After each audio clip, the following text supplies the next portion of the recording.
There are tons of stories about mythical places out there. Even though no one's ever actually found them, some of these places feel so real in our imagination that we sometimes start to wonder if they could actually exist. Sure, satellites and a quick look on Google Earth might give us some clues, but remember, our ancestors didn't have access to any of that. Still, the truth is that some of these places might not be entirely fictional, or maybe they should be. From El Dorado to Atlantis to the Bermuda Triangle, take a look through this gallery and decide for yourself. The Hanging Gardens of Babylon. Legend has it that King Nebuchadnezzar II built these incredible gardens for his wife, Amytis, who missed the lush greenery of her homeland. The Hanging Gardens of Babylon have been featured in art and stories for centuries. They're so famous, they were listed as one of the 7 wonders of the ancient world. But to this day, there's no solid archaeological evidence that the gardens ever existed, at least not in the way they've been described. And as you can imagine, plenty of people have spent years trying to prove they were real. Some researchers think the gardens might not have been in Babylon at all, but in the Assyrian city of Nineveh, built by King Sennacherib. Ancient texts describe advanced irrigation systems that could have powered the lush greenery stacked on terraces. El Dorado.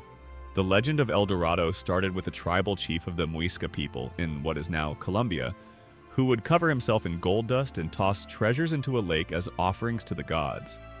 That story about a man eventually grew into a full-blown myth about an entire city made of gold. Spanish explorers weren't the only ones chasing after it. English explorer Sir Walter Raleigh jumped into the race too. But no one ever found El Dorado. Not them, not the ones who came after. The lake where the Muisca chief tossed gold offerings is known today as Lake Guatavita, and even now, divers still go searching for lost treasure. A lot of folks still hold on to the hope that some version of the myth might be true. Thule. This icy, faraway land was supposedly discovered by a Greek explorer named Pytheas in the 4th century BC. For a long time, Thule was marked as the northernmost spot on a lot of old maps. Naturally, several expeditions set out to try and find it. The Romans made it to the Shetland Islands and figured that must be it. Later on, British explorer Richard Francis Burton traveled to Iceland and thought he had found Thule. Years later, the Nazis got involved.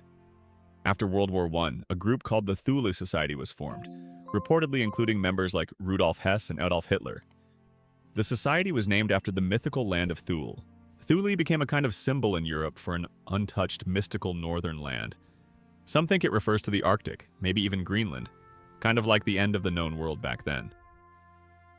The Bermuda Triangle. The term Bermuda Triangle was first coined in 1964 by a writer named Vincent Gaddis.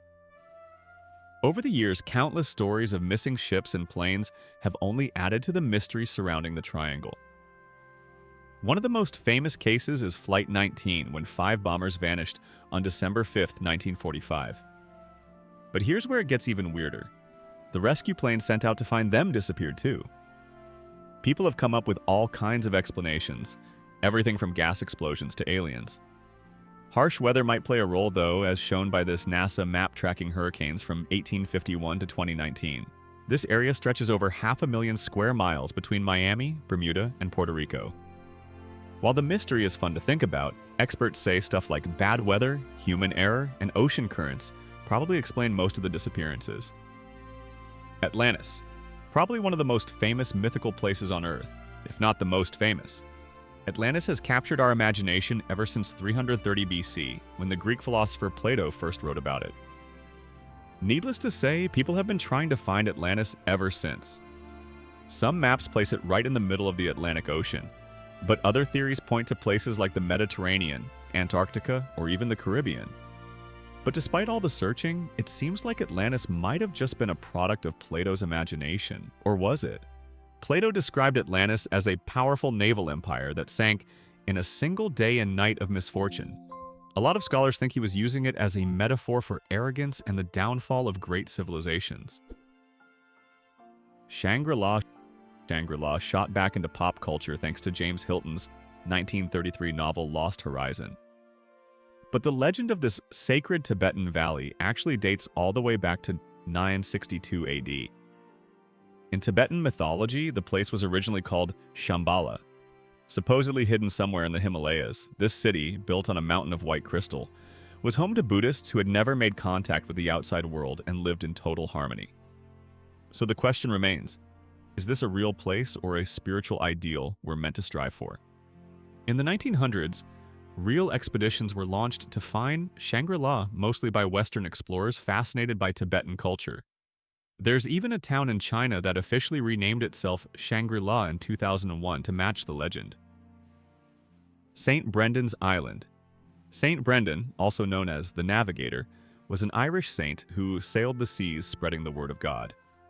At one point during his journey, he supposedly landed on a mythical island in the North Atlantic, somewhere west of North Africa. The island was said to be a kind of paradise, except no one's ever been able to find it. The island showed up on maps well into the 1700s, considered real for centuries. Some people think it might have been inspired by actual islands like the Azores or Madeira, which seem to appear and disappear thanks to volcanic activity. Lyonesse. The kingdom of Lyonesse was supposedly connected to the Isles of Scilly, just off the southern coast of England.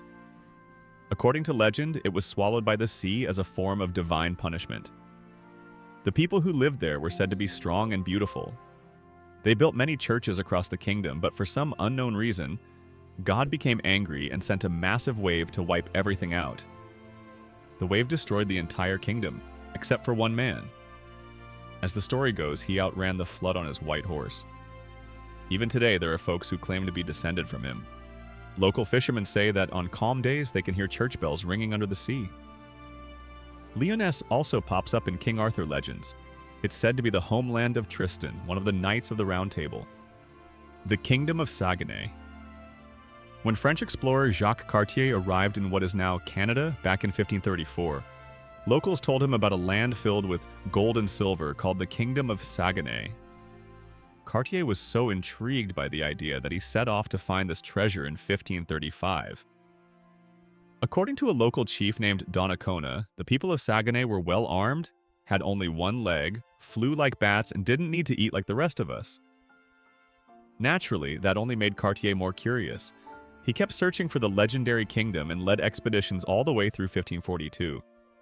But, spoiler alert, he never found a thing. Donnacona's story fired up French dreams of finding gold in the New World, just like Spain had. Today, the name lives on in Quebec, but there's no sign of treasure, or those bat-like one-legged warriors. Zerzura. The legend of this oasis city somewhere in the Sahara Desert goes all the way back to the 1400s. Supposedly, it had a gate guarded by a bird who held the keys to the city. Back then, huge portions of the desert were uncharted territory, so people actually went out searching for it. Believe it or not, expeditions to find this mythical oasis continued into the 1930s, but no sign of Zerzura ever turned up. British explorers like Ralph Bagnold and Laszlo Almasi, aka the English Patient, searched for Zerzura in the Libyan desert using early motor vehicles.